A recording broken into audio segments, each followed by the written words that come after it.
had postpartum anxiety myself with one of my babies. And so I really do get it on such a personal level. And I would say that loss does add this other layer because there are these expectations where you should just be happy. You should just be grateful. And it's like, no, you are allowed to actually be having a hard time, even though you wanted this baby so badly and your baby is here safe now. And that's wonderful. But like, you're still struggling and you're still feeling really anxious. And that's all really understandable.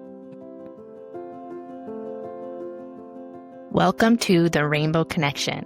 This podcast was designed for mothers who are finding their way through life after loss. Whether you're grieving, trying to conceive again, newly pregnant, or holding hope in your heart for what's to come, this space is for you. Each week, you'll hear real and tender stories of love, heartbreak, healing, and the babies who continue to shape us. I'm your host, Kristen Mundy, a mother, doula, and a woman who's walked this path too. May these conversations remind you that you are not alone, that your baby is never forgotten, and that hope and grief can live here together.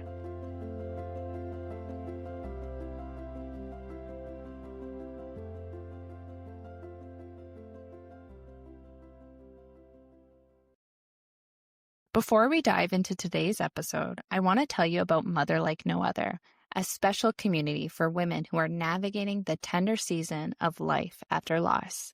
Inside Mother Like No Other, you'll find a warm, supportive space of moms who truly get it, plus practical tools to help you through the hard days.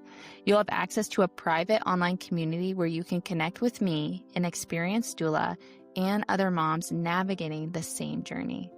Each month, we gather for live workshops to connect and learn, covering topics like supporting your fertility journey, grounding strategies, self-advocacy, and ways to nurture your mind, body, and soul. We also bring in guest speakers to share their expertise and inspiration. The best part? It's only $22 a month. No long-term commitment, just real support when you need it most.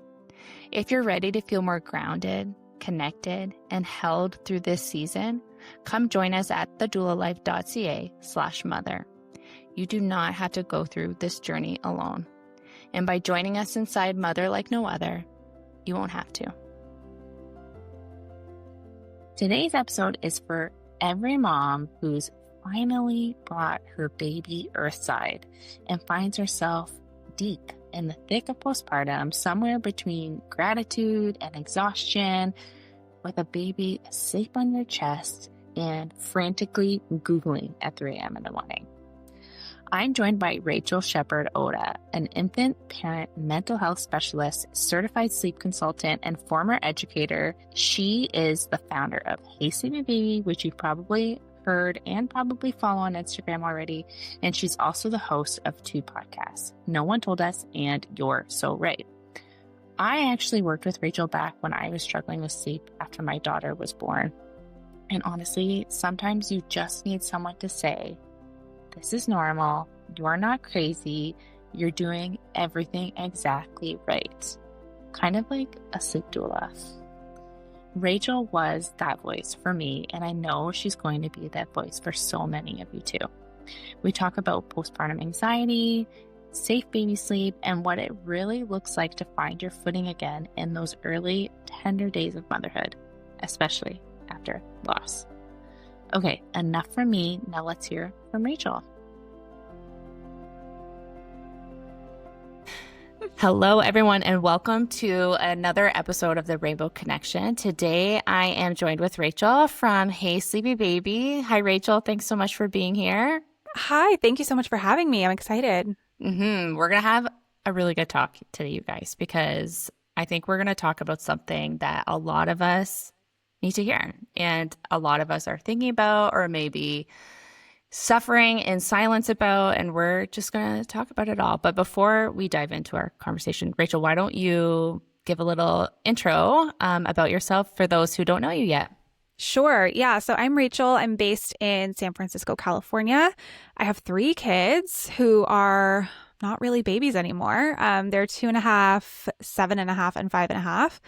And I founded Hey Sleepy Baby when I was postpartum with my middle child. I was a public school elementary teacher before that for about a decade. And so I was on maternity leave. I was desperately researching sleep options, and I kind of came across this certification that just really totally changed the trajectory of my life. It was COVID and I didn't want to go back to teaching. And so I kind of just dove into creating content and getting more certifications and diving into the research and all of that stuff. And just really found this place online where people weren't being seen or weren't being talked to.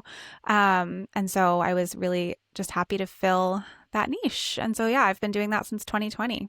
Amazing. So not that long, 5 years, and you've really grown a huge, you have put down a stake in the Instagram world, in the sleep community. You are definitely one of the pillars that I send all my clients to when they're, worried about sleep or wanting to learn about sleep. You've really created a nice little safe place on the internet for us. So thank you so much for that. I know when I was in, the thick of postpartum, you were where I went, and I was like, thank God I found you, because, I think sometimes you are, like I said at the beginning, suffering alone and being like, what am I doing wrong? What's going on with my baby? Why is this so hard? And, these conversations really help, break the silence, and you don't have to suffer in silence anymore, right? Yeah. When I was pregnant with my daughter, Senna, obviously I was coming into that pregnancy with a ton of anxiety. And as a doula, obviously I know the safe sleep. I preach safe sleep to my clients all the time. But when my daughter was here, all of a sudden I struggled with anxiety and safe sleep, and, what to do about it. I had a very clingy baby, but I also was a very clingy mama too. And I remember, trying to get some help with sleep. And I talked to another popular, sleep consultant. And I remember her saying to me, like, your daughter's here. You have nothing to worry about anymore. It's okay. And I just was like, oh my God. Well, I wish it was, because, Do they know that postpartum anxiety is a thing? Or I was actually kind of shocked. I felt really invalidated. And I was like, okay, I need to pivot, and I need to get some support with Senna. And I started working with you guys, actually. And that's when I started co-sleeping with Senna. So the first 4 months, everything was beautiful. My daughter slept wonderfully. I had anxiety. It was me that wasn't sleeping, constantly poking her and making sure she was okay. And then everything changed when she hit that 4-month sleep regression. And none of us were sleeping. And I also couldn't, put her in a different room. And it was just so much more complicated than what, mainstream media was telling me to do, which was, to sleep train. I could not do that. I physically could not do that, because the anxiety I was carrying throughout my pregnancy didn't just disappear when she was here. Unlike that sleep consultant said, she's here, it's okay now. And I'm like, well, is it okay? Right. And it wasn't until I started working with you guys that I felt a little bit more comfortable, transitioning our sleep. I'm wondering if you guys have, or you deal with a lot of moms coming from that situation, or, a lot of lost moms that are struggling with sleep, and what you would usually, suggest in those cases, or what you usually see. Yeah. I mean, we see everything. Of course, 1 in 4, I think it is, moms experience loss. So it's a huge percentage of our clientele. We have parents who are coming to us with children with special needs.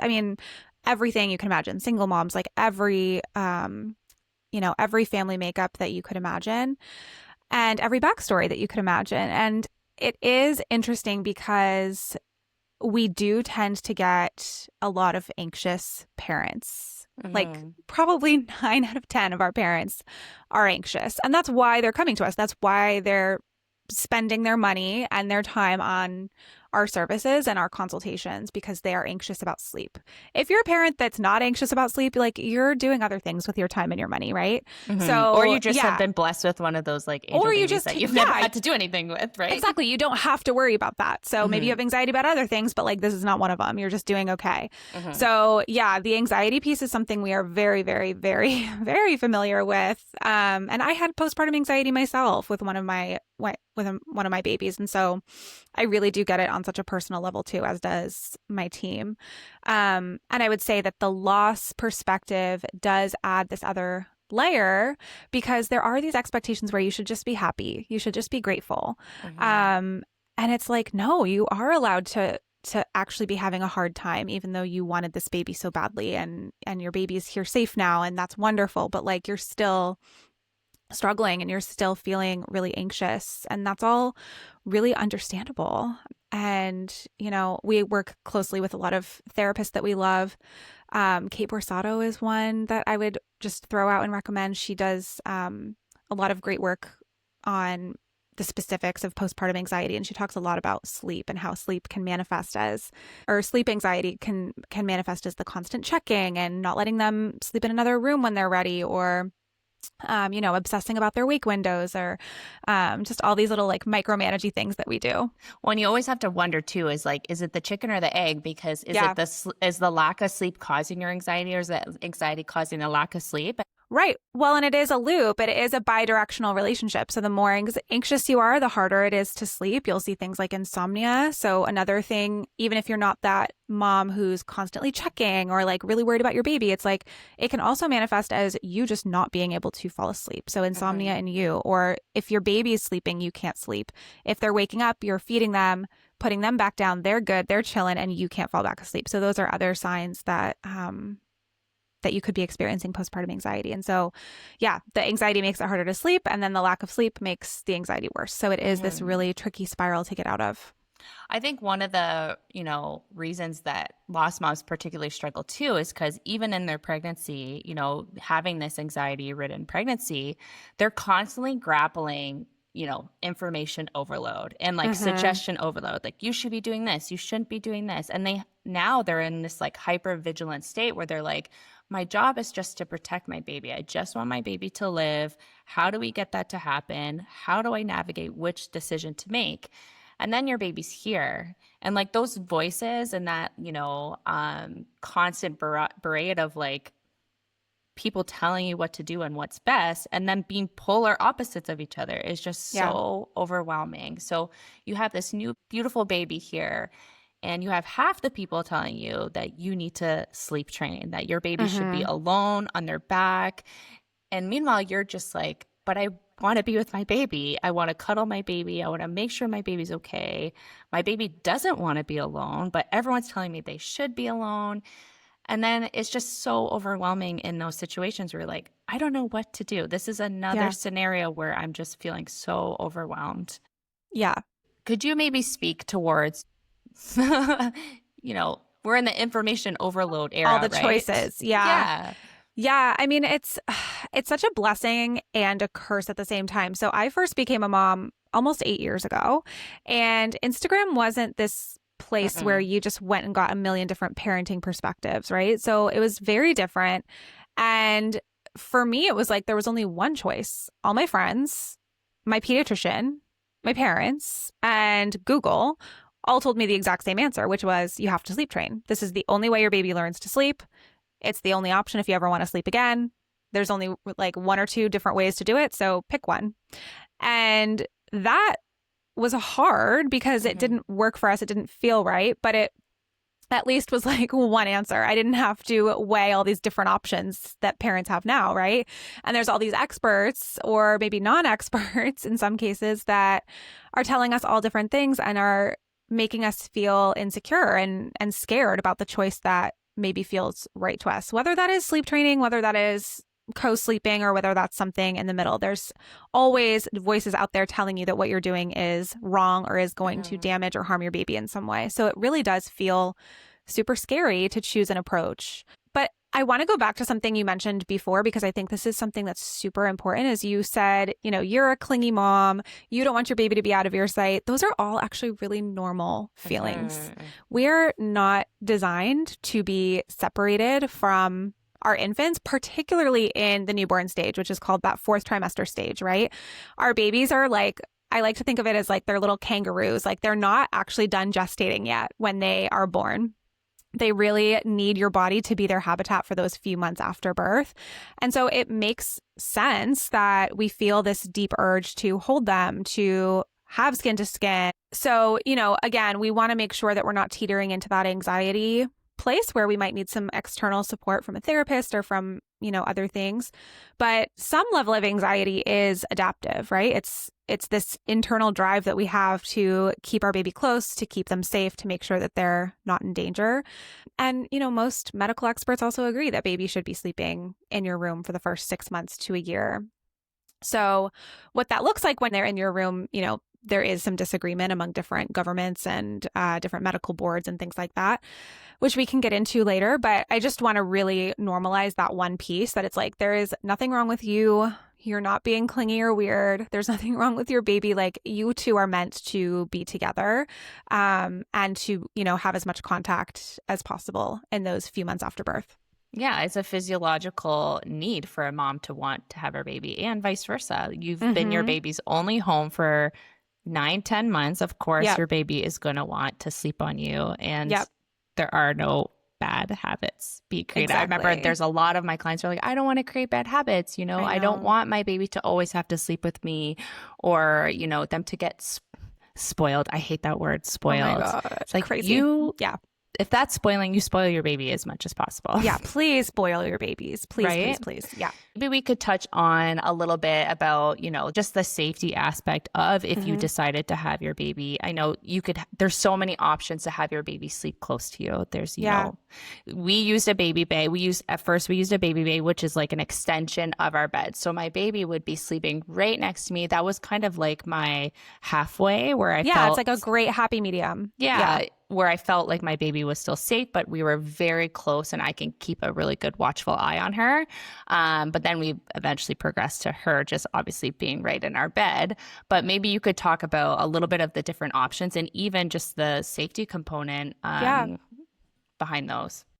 Yeah. So for anyone listening that is pregnant or has a new baby, or they're hearing about co-sleeping, but they're not really sure how to make it safe because it's so demonized in our society here in North America, I would highly recommend looking up the Safe Sleep 7, which is a set of guidelines. And it's actually, they call it 7, I think, just to make it sound good, but there are more than 7 guidelines to keeping your baby safe in your bed, if that's what you decide. There's also a great book, I actually have it right here, called Safe Infant Sleep by Professor James McKenna.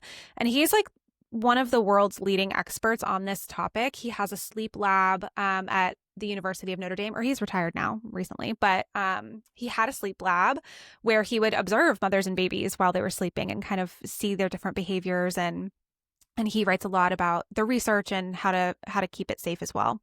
The main things to keep in mind would be that you are a breastfeeding mom. And that piece is a little bit controversial because I know that not everybody can or wants to breastfeed. So please don't get mad at me. I didn't make up these rules. There is a reason for that, which is that if you are a breastfeeding mom, even if you don't breastfeed full time, even if you exclusively pump, you do just biologically stay in a lighter stage of sleep, which is obviously safer. You also similarly don't want to be on any drugs that would make you drowsy, and you have to be sober. So no alcohol, no cigarettes, no medications. And again, that's just to make sure that you're not going to go into a really deep sleep, and that you and your baby can both be easily roused from sleep if anything were to go wrong. You want to have a very firm mattress. So no like water beds, obviously, no super cushy memory foam. And never, people don't realize this. We all do this. I feel like every mom probably has a picture on her phone of her newborn asleep on her chest in a rocking chair or something. But research shows that is actually so much more dangerous than sleeping in a prepared bed.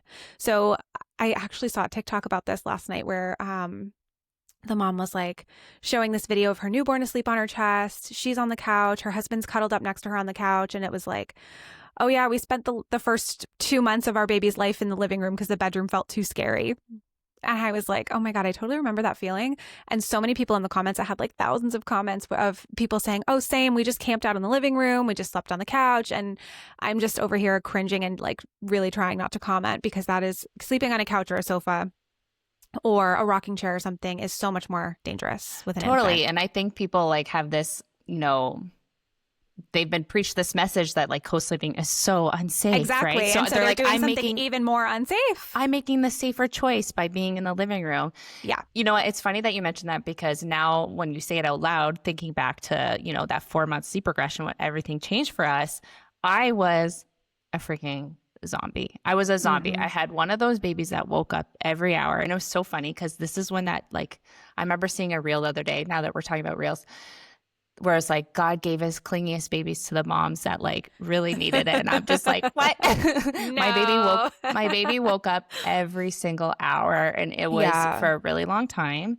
And I remember this is what ultimately got me to co-sleep, because I was like, you know, I would get up and I would nurse her in a chair, or like nurse her sitting up. And I'm like, if I fall asleep like this, it's going to be really unsafe for her. Like, what is the worser choice right now? Because I'm a zombie and I can't be a zombie sitting up holding her. I have to, the safer choice would be for me to start bed sharing. And that's when we totally transitioned our family to sharing a bed. I'm glad you mentioned this, because I think that there is a lot of misconceptions of like, I'm making a safer choice by sitting up and breastfeeding my baby in the rocking chair. I see that a lot. Or like my, you know, another one that's, you know, I always am like a little bit scared to see is like dad sleeping with baby on the couch. And I'm like, ooh, it's like kind of a double, it's like a triple whammy, right? No. Yeah. Yeah. If there's any chance that you're going to fall asleep, just go into your prepared bed. So, you know, we talk about bed sharing as intentional and unintentional, and there's a lot of data on this actually. And intentional bed sharing is significantly safer than bringing your baby into a bed that's not prepared. And most parents, even if you don't want to, even if you don't think you will, even if you think it's like hippie stuff to co-sleep and you're never going to do that, you probably will, because most parents do. Again, that's from data. I think it's 60 something percent. I don't have the number right in front of me, but it's somewhere between 60 and 70% of parents will bed share at some point, whether they ever planned to or not. So it's so much better to at least know what to do and to know how to prepare your bed to be safe. It's every parent should learn how to do it, whether they think they will or not. The other thing that's funny is a lot of parents will report that they don't bed share, but they will like bring their baby into their bed at 5 a.m. or something and feed them. And like for that last hour of the night, they'll be all kind of in the bed together. But if you ask them, oh, do you bed share? They would say no, because they don't associate themselves with like a bed sharing person. It's very funny. So it really is just so important to know all the rules, know the Safe Sleep 7. I have a bunch of resources for your listeners that I can share with you to put in the show notes for anybody that is new to this whole thing and wants to learn more. Yeah, I mean, it's a really good point, and it's something I definitely bring up to any client that I work with is like, what's your plan for sleep when you get home? And not in the sense of like, what is your sleep schedule? Nothing like that. It's like, do you have a safe place to put your baby? And like, is your bed safe? Because I promise you, at some point, that baby is coming into your bed. At some point in your like droopy, dozy state, we want to make sure that when you are bringing a baby into your bed, that it is going to be safe. Think about how many times too, like the partner goes off to work and, you know, mom needs to stay in bed and wants to cuddle with her baby for a couple more hours. A large time, you know, that baby's coming into that bed, and that's when we really get our good sleep. And, you know, it happens more often than we think it does. While we take a quick break, I wanted to introduce you to The Haven, my signature 12-week support program for mothers who are pregnant again after miscarriage, TFMR, stillbirth, or infant loss. This isn't just a course. It's a trauma-informed community program that includes weekly live workshops, expert guest speakers, and ongoing support from me, an experienced doula and fellow lost mom, anytime you need it. You'll also receive one-on-one check-ins, guided journaling prompts, full access to my birth course, Reclaim, and a warm, intimate community of other pal mothers, a place where you can be real, be held, and be reminded that you are not alone in this. Our winter cohort begins this January, and the waitlist is now open. You can find all the details at thedoulalife.ca/haven. In The Haven, your baby is remembered, your voice is honored, and you are fully supported every step of the way. One thing that really surprised me is when I finally did make the choice to just bring Senna into bed full time. And, I don't want to push this narrative that everyone should be co-sleeping. I hope everyone listening is like, we all have to find what works for us.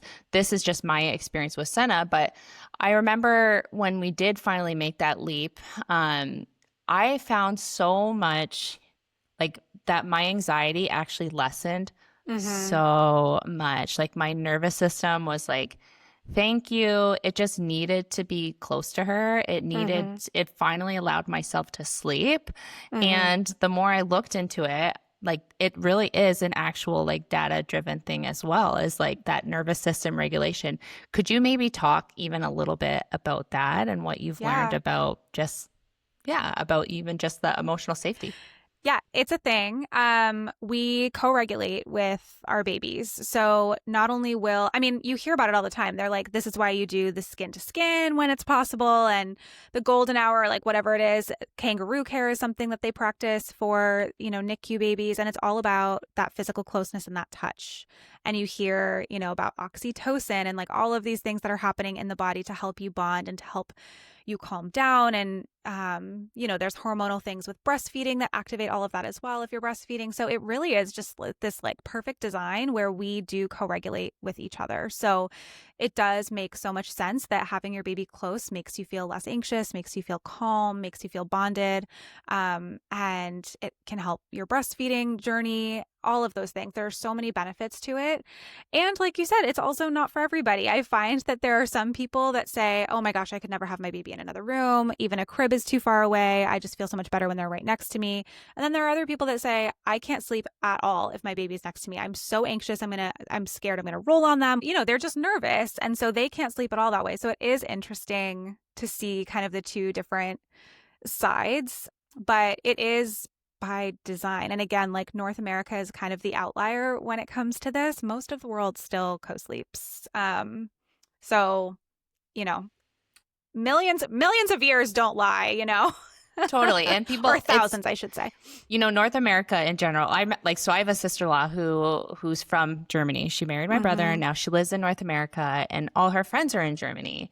And she has a 2-year-old son, but when she was like in the newborn days, she was like, her and her friends were all having babies and they had no idea what sleep training was. And here she is in North America where her North American friends are all talking to her about sleep training. And she's just like, what is this? Like, this is so bizarre. None of my friends at home are doing this. It was just such a strange concept for her, just this like different way of living in North America. And it's true. Most of the world still does, sleep with their baby in close proximity. And I totally get, again, going back to being like bombarded with choices about your baby, just wanting to make the best choices for your baby, never wanting to put your baby at harm and being told these like two very different narratives, co-sleeping or having your baby sleep close with you is dangerous. And then this other narrative where we're saying, no, it's actually the best thing for your baby. That's why I mentioned the baby bay, because it's like, and I'll put this in the show notes too, because people are probably like, what the heck is that? Yeah. It's kind of like that happy medium. And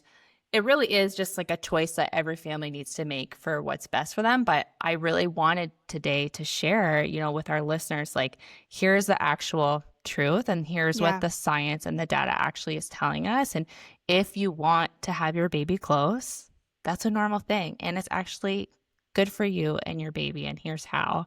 So everyone can have that permission to kind of do what's best for their family. And also, I would just add to just understand that it's not forever. I think a lot of parents really resist co-sleeping, even if it's the way that they get the best sleep, even if it feels the most intuitive, they really, really resist it because they feel like they're making this choice forever.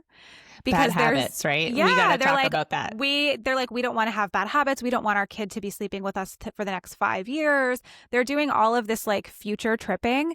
And that is one of the most common reasons we see for parents who just really resist it, even though it might be the best choice for them in this moment to get the most sleep. Like, you can always back away from it. I'm living proof of that. My kids all sleep in their own rooms and I co-slept with that. So, it's not forever. So if that's your hang up or if that's your worry, you can always change things. It's always just a phase. Like, no matter what we're talking about with kids, if it's sleep, if it's eating, if it's potty stuff, if it's clinginess or separation anxiety, like everything we're going through that's tough as a parent, it's a phase. I can promise you that. Yeah, and you can always pivot. Like, I just want Mm-hmm. to, back Rachel up on this too, is like Senna no longer sleeps in our bed. So yes, Right. we're not stuck there forever. Yeah. Maybe one thing we could talk about, Rachel, is I know this is a huge component of it too, because sometimes it's not even our choice. Sometimes it's the baby's choice and what they're Yeah. needing and what they're wanting, and they're, might be showing a lot of resistance to a different way of sleeping. Mm-hmm. Can we maybe talk a little bit about temperament? Yes, I'm so glad you brought this up. Because yeah, a lot of times we have like these grand plans as parents, and then we don't choose the baby we get, right? We take the baby that we're given, and they come to us with all of their little personality traits and sensory sensitivities and temperament and stuff so already baked in. And it's so interesting to learn about temperament because it's like you hear about nature and nurture, and you always wonder kind of which one is it? Which one's more? Are they going to be like me? Are they going to be like my partner? And it's just so fascinating to see how they come to the world just already their own person. And if you have multiple kids, you see this even more because you see, wow, our parenting really has very little to do with this because they have the same genes, they have the same parents, they're being raised in the same house, and they are so, so incredibly different. Yeah, have you seen that with your kids in particular? Oh my gosh, yes. I mean, they are all so different, so different. And they've been so different. They've been different as babies. They've been different as toddlers. Like it's really wild. And, part of that is probably our parenting. Like for our first, we were definitely more anxious and we did things that we definitely wouldn't have done with our second or third. But there is so much that is already just wired in there. And I teach a temperament workshop that is really, really popular. I have another one coming. I don't know when this is coming out, but I have another one coming up in October. And it's one of my most popular offerings because it's just not something that we're taught about very much. And the sleep stuff in particular, you don't really see many other sleep consultants, and certainly not any sleep trainers. They wouldn't be able to talk about this. But you don't see people teaching about it that much. And when parents come to this workshop, they're like, oh my God, this all makes so much sense. This all just clicked into place. Like, I get it now. And the reason for that is that temperament does account for a large percentage of how our kids will sleep. So again, it's like you could have the same sleep schedule, you could use the same sleep plan, same approach, everything could be exactly the same, even the same crib, the same sleep sacks between your two kids, and they could have completely different sleep needs and sleep habits. So for bed sharing in particular, I see a lot of kids that are more sensitive in temperament, and that have more sensory needs or more sensory sensitivities. And there are lots of reasons for that, which, I go into in the workshop. It's like a almost 2-hour long workshop because there's just so much to cover. But just the quick basic answer for you guys is that when you have a sensory system that's either really sensitive or that needs a lot of input to stay regulated or to stay like at homeostasis, you're going to need to be close to your parents because they're the ones that are helping you regulate. So I have a very like sensory toddler, and she will come into our bed, or when she was bed sharing with us, she wanted to sleep on me. Like, she just needed to feel squeezing. She needed to feel deep pressure. And then once she learned how to talk, she was even asking for that. She was like, can you squeeze me so tight? Or she would, use her legs and kick into my husband, which he did not love. But that was her trying to get her sensory needs met. And kids that don't have those sensory needs are better equipped to sleep alone because they don't need that other being there to help regulate them. And then, there's all these other parts of temperament, like just being more prone to separation anxiety or being a little more fearful at night or different things like that, having a really wild imagination, different things like that can all kind of add up and make somebody a more naturally independent sleeper or a more naturally dependent sleeper. Well, it makes sense, right? If you think about us as adults, like we all don't like go to bed at 10 p.m. Like all of us sleep so differently. Some of us love going to, like some of us are night people, some of us are morning people, some of us really struggle with sleep. Like my husband, I know for him, he like needs to sleep next to me. And I'm like, I really love being alone. I don't love cuddling. Like we're good. So it makes sense that our babies would be very much their own little person with their own needs and be different. Like it's so fascinating to me that we think that we can just make babies like run on a clock and sleep a certain way when, I know. they're physiological little beings and with all their unique traits, it just doesn't really make sense, right? We don't Yeah. do that. Why would we think that our babies are going to do it, right? Right. Yeah, no, it's kind of ridiculous when you say it that way. And we tried sleep training, as I mentioned, with my first, and it didn't work. And that was because we didn't know about temperament. He's highly sensitive. It never would have worked. And I think a lot of parents just feel this like shame or a sense of failure if something like that they see working for so many other people, because most of the population is like that easygoing temperament that they'll kind of just fall into whatever. Like you could try any sleep approach and it would probably be fine, right? And so a lot of parents just think, oh my God, there must be something wrong with my baby, or like we did it wrong. We didn't follow the plan. We just need to be more consistent. We need to let them cry longer. Like all these, you go into all these rabbit holes. Yeah. And that's when you might dig in those claws a little bit more and try to get more control, more scheduled, like you said. And it's like, no, you got to let go a little bit. Yeah. It's so funny because when you're in the height of postpartum and you're emotional and your hormones are all over the place and you're sleep deprived and you have this brand new life, it's so hard to do that, to let go of the schedule and to not want to control things more because you're just so desperate, right? You're so desperate to get that sleep. You're so desperate to feel a little bit better and feel a little bit lighter. When Senna was born, so she was breech, and at the beginning, like I said, she was an amazing sleeper. And then everything kind of changed. And I remember being like, true, what did we do? What did I do? What am I missing? What am I not controlling? What am I needing to hone in on? But now she's 2 and I'm like, wow, she has been her own unique person from even in the womb. She wanted to be breech and she was going to be born breech. And then she wanted to sleep a certain way and she was going to just live that way. And her temperament is just it's 100% it. I was given, a baby with a big personality and a sensitive.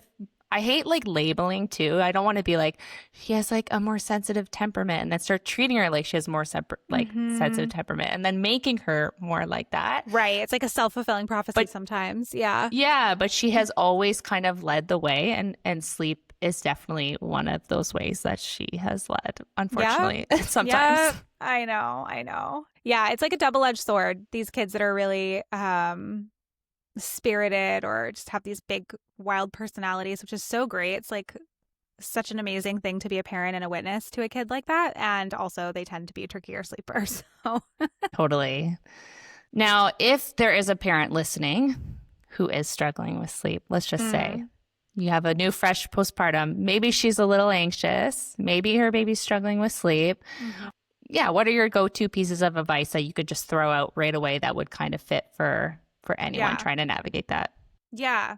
Well, as you know, I don't like to do one size fits all advice, but there are some things that are just really universally helpful. So one is getting out into the morning sunlight if you can, both for you and your baby to kind of help your circadian clocks align as best as possible. Also, just getting outside. I mean, for mental health purposes, if you're not getting sleep, you're probably waking up feeling really depressed, resentful, anxious, worried. You feel like this is going to be your life forever. And really what helped me a lot was just doing a lot of my own mindset work and really just kind of getting out of, I don't want to say a victim mentality, but, and I'm not speaking to anybody else. This was purely me, but I would wake up sometimes and be like, why me? Poor me. Why is this happening to me? I need more sleep and all of this stuff. And once I started to kind of shift that and be, a little bit more self-reflective, I was able to wake up even after a bad night and be like, this isn't forever. They're just a baby. They're not trying to make my life difficult. I can still choose to have a great day. I can get out. I can go get myself a treat. I can call a friend. I can take a walk. There's all these things I can do to make myself feel better. I don't need to just wallow here and stay inside because I think that that'll make me feel like I got a better night of sleep. There's actually some research on this. It's called what is it called? Something paradox. I can link it for you in the show notes. There's an article that I love about it. But it basically talks about how, however you perceive your night of sleep is how you will go into the next day. And so one tip that I give to a lot of parents who are struggling with sleep in the immediate that will probably make them feel better overnight is taking the clock out of their room. So don't look at the time. Don't track your sleep with an Oura ring or any of that stuff. Don't count your baby's wake ups. Just do away with all of that middle of the night math and you will wake up feeling better.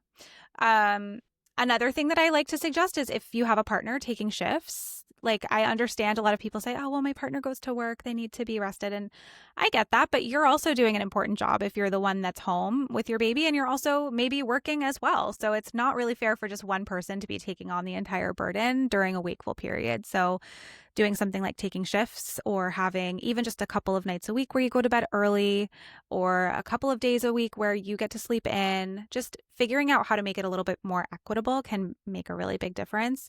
And then again, like, don't be afraid to tweak your baby's sleep schedule. Don't be afraid to tweak their sleep location. I think a lot of parents get stuck when their baby's waking up a lot and they feel like, oh no, we can't change anything because it might get worse. But it might get better. And if you're already in a bad spot, then it can't really go much further down. It can only go up at a certain point. So don't be afraid to mix things up. Totally. And that's kind of where we got to too. I'm like, well, it can't get any worse. So we might as well just live our lives. Like, it's okay if she falls asleep in the car. It's okay if she falls asleep in the stroller. Like, she's a baby and I need to like live my life. Yes. I'm really, really glad you brought up the getting your partner involved because, and the resentment, because it can, like when your baby is not sleeping, it's like the perfect breeding ground for resentment if you're doing all the wake ups yourself. And I know that, you know, for any of the lost moms that are listening, you just went through 9-10 months of hypervigilance, of being the only person that can protect this baby and take care of this baby. And now it's time for you to like give some of the load away, right? And I know in our house, one thing that worked for us, because I know people like, especially if they're breastfeeding, like how do we do that? I have the breasts. Like, what are we supposed to do? For us is like, what worked for us is we did a morning feed and then I would hand her off to my husband and he would get up early with her and I would sleep for 2 more hours until she needed to sleep again. And it was the perfect amount, because even if the night was horrific, I still knew I was going to get those 2 hours, or we would do it at night. So like I would go to bed, I would tuck in early and he would stay up till maybe 10 o'clock, 11 o'clock, and then bring her into the room when it was time for bed. And that was a really good for us. Like I was okay doing those middle of the night hours because it really was, you know, the path of least resistance. But that morning or that evening shift is so small, but it is so helpful for sure. And it doesn't have to be every night, even if it's just 3 nights a week where you get, you know, that uninterrupted 3 or so hours at night to start the night. Like that can really make a huge difference. And I love that you said like get rid of the clocks, because what's the first thing that we do too is we time all their sleep, like their sleep and wake windows, right? And you could wake up feeling like not so bad and then take a look at that, you know, that app that we shall not name, and be like, oh my God. And instantly you think the night was horrible, but you actually kind of feel good, or vice versa, right? So I think that's a really good piece of advice, a really difficult thing to do when you are like in that postpartum anxiety. But I remember the first time someone told me like, delete the app. I was like, what? I can't delete the app. How will I know how she slept? And it's like, well, it doesn't matter. How did people know before? Yeah, like, exactly. It doesn't matter. Most people don't use those and babies are just fine. I promise. You don't need Totally. I think those are really, really good pieces of advice that, you know, anyone can practice. Well, Rachel, I think this is a really perfect spot to wrap things up. I think there's a lot of really good, you know, chat in here and, you know, resources that we've mentioned for our listeners to learn a little bit today and take something away. What is the best place, you know, for if they want to get in touch with you, if they want to learn more, get to know you a little bit better, what's the best place for that? Yeah, so I'm most active on Instagram and my handle is Hey Sleepy Baby, as you mentioned. I share a lot of educational stuff there. I have tons of highlights as well on like any topic you can imagine. My business manager is always telling me, you need to weed down these highlights. It's too much. And I'm like, no, people want them. People use them. So please go in and use all of those free resources. I also just share more about like my life as a mom in stories and do a lot of community stuff like Q&A and polls and things like that. So it's fun to just hang out. And then my website has kind of just the meat of everything. So I've got a free resource library with downloads. I have a newborn guide that your listeners might be interested in. And then I have paid courses as well that are much more in depth, and a blog. I mean, just like a smorgasbord of sleep stuff over on my website that you can dive into. It's true. Rachael really is a plethora of information. And even just, looking into her mom life is so validating, because I know for a really long time, I was like, am I the only one cuddling with my baby? Am I the only one that also loves doing this? And it just gave me so much validation and freedom just to be the mom that felt good. And I love that. So I'll definitely share all of those in the show notes for everyone. Great. Yeah.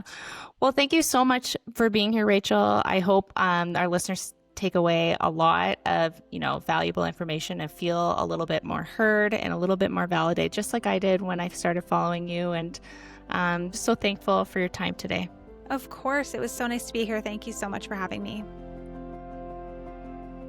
Thank you so much for tuning in today. If you enjoyed today's episode and want to connect more, Instagram is where I hang out most, so come join me in a beautiful community of lost moms for pregnancy after loss education, real-life grief talk, and deep solidarity.